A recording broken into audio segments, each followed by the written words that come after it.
E aqui no estúdio a gente continua falando sobre síndrome de Down com a psicóloga Ana Mara Dutra. Ana Mara, como a gente viu na reportagem, para os pais, num primeiro momento, receber a notícia de que o filho tem síndrome de Down é difícil, né? Como lidar com isso? No primeiro momento, né? Hoje a gente já sabe na gestação que a criança tem ou não síndrome de Down. Então os pais normalmente eles se assustam porque vão ter que lidar com uma situação que é diferente, normalmente não conhecem muito sobre o assunto e pensam muito na dependência que essa pessoa terá ao resto da vida, né? Que tipo de vida vai ter, que tipo de situações vai enfrentar, como é que vai criar autonomia. Então os pais realmente se assustam, além de ter que lidar com uma criança que é um pouco diferente fisicamente das outras crianças. Alguns pais ficam meio, no começo, assustados, tímidos, envergonhados, né? Tem uma certa dificuldade, às vezes, de se vincular inicialmente à criança. Posteriormente, eles veem que não tem nenhuma diferença. É uma questão de adaptação, digamos assim. Exatamente. De uma forma geral, o que muda no comportamento de quem tem síndrome de Down? Veja bem, o principal diferencial de quem tem síndrome de Down são as questões cognitivas, né? As questões físicas, no vídeo já falou um pouco e tal, mas as questões cognitivas, elas realmente são significativas.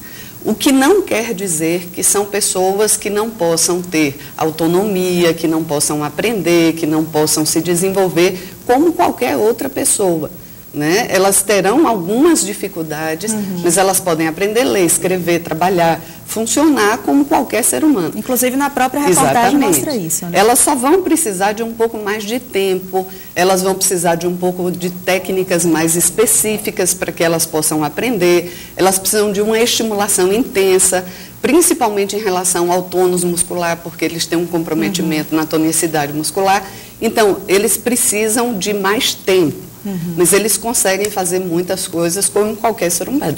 Quanto mais cedo começar essa estimulação, melhor o desenvolvimento? Quanto mais cedo. Hoje, a estimulação precoce, ela é algo que acontece já inicialmente quando a criança ainda é um bebê, né? Essa estimulação, ela é tanto de ordem psicomotora, quanto de ordem, vamos dizer assim, intelectual também. A gente pode dizer que a síndrome tem graus diferenciados, assim, uma criança pode nascer com um grau mais elevado que outra ou não? Existem controvérsias em relação a isso, né? O que a gente sabe é que algumas têm características diferentes de outras, mas isso também como ser humano dito normal, né? Todo mundo tem algumas características que são diferentes, herdadas da família e tal. Mas há controvérsias em relação a esses níveis, se uma pessoa tem um nível mais comprometido ou não, isso é muito relativo.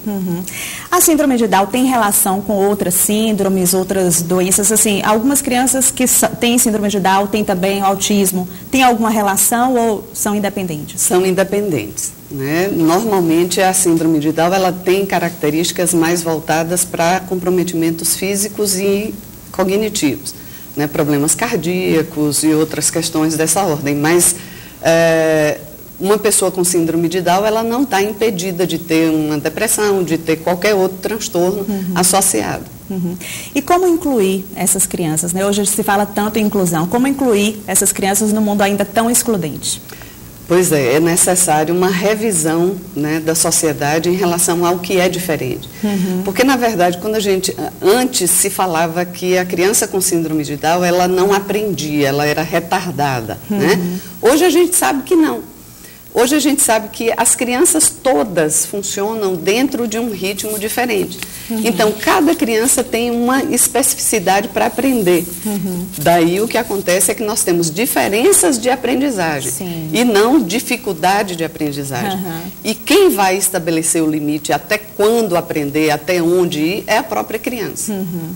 Por isso é importante observar e tratar cada caso. Exatamente. A gente não pode estabelecer, porque tem síndrome de Down, só vai até aqui, só vai aprender até ali. De forma nenhuma. A criança precisa ser estimulada, a sociedade precisa criar suporte para que essa criança tenha aceitação. Eles são extremamente afetuosos. Então, se a sociedade aceita, se a sociedade lida com carinho, atenção e estimula, eles vão ser pessoas absolutamente normais como todo mundo. Ok. Ana Mara, mais uma vez, muito obrigada por sua presença aqui no Bahia Meio Dia. Obrigada a vocês.